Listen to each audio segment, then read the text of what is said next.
Hi friends, ഇന്ന് നമ്മൾ ഉണ്ടാക്കാൻ പോണത് അങ്കണവാടിയിൽ നിന്ന് കിട്ടുന്ന അമൃതം പൊടി കൊണ്ട് വളരെ എളുപ്പത്തിൽ ഉണ്ടാക്കാൻ പറ്റിയ ഒരു 4 മണി പലഹാരമാണ്.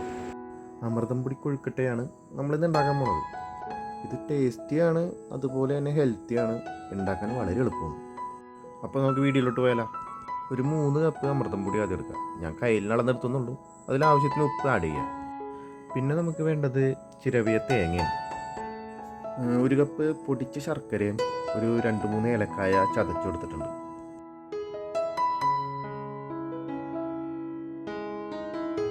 ഫ്രൈ പാനിൽ കുറച്ച് നെയ്യ് ഉരുക്കിയിട്ട് അതിലേക്ക് നമുക്ക് ചെറിയ തേങ്ങ നമുക്ക് ആഡ് ചെയ്ത് കൊടുക്കാം. ഈ തേങ്ങ കുറച്ച് നമുക്ക് ഫ്രൈ ആക്കി എടുത്തിട്ട് നമ്മുടെ അടുത്ത് വെച്ചേക്കുന്ന ശർക്കരയും ഏലക്കായയും ഇതിലേക്ക് ആഡ് ചെയ്ത് കൊടുക്കാം. പൊടിച്ച ശർക്കര ആഡ് ചെയ്യുന്നതിലും നല്ലത് ഉരുക്കിയ ശർക്കര ഇതിലേക്ക് ആഡ് ചെയ്യുന്നതാണ് നല്ലത്. നമുക്കത് എളുപ്പത്തിൽ ഒന്ന് മിക്സായി കിട്ടും.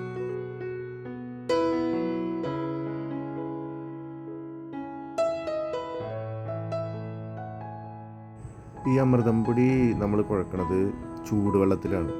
നമ്മൾ കട്ട പിടിക്കാതെ നമുക്ക് കുഴച്ചെടുക്കാൻ പറ്റും. ഈ അമൃതം പൊടി ചൂടുവെള്ളത്തിൽ മിക്സ് ചെയ്യണതുകൊണ്ട് കൈ കൊള്ളാനുള്ള സാധ്യത കൂടുതലാണ്. അതുകൊണ്ട് സ്പൂണോ എന്തെങ്കിലും വെച്ചിട്ട് ചെയ്യണതായിരിക്കും നല്ലത്. ആദ്യം ചൂടൊന്ന് ആറിയതിന് ശേഷം നമുക്ക് കൈ വെച്ച് കുഴച്ചെടുക്കാം.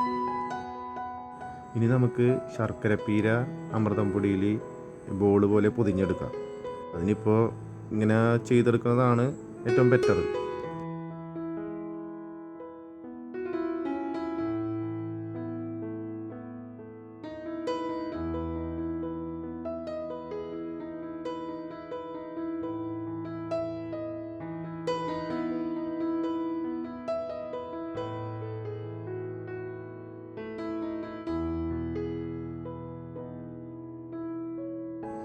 ഈ ഉരുട്ടി വെച്ചേക്കുന്ന അമൃതം പൊടി നമുക്കിനി ആവിയിൽ പുഴുങ്ങിയെടുക്കാം.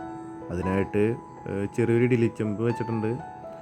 ഒരു വാഴല നമ്മൾ കീറി വെച്ചിട്ട് അതിൻ്റെ മുകളിലാണ് കേട്ടോ ഇത് വെക്കണത്.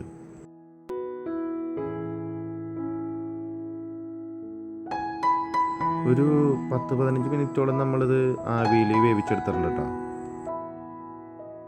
ഈ അമൃതം പൊടി നമുക്ക് അങ്കണവാടിയിൽ നിന്ന് കിട്ടണതുകൊണ്ട് ഇത് കുട്ടികൾക്കൊക്കെ നമുക്ക് ധൈര്യമായിട്ട് കൊടുക്കാം.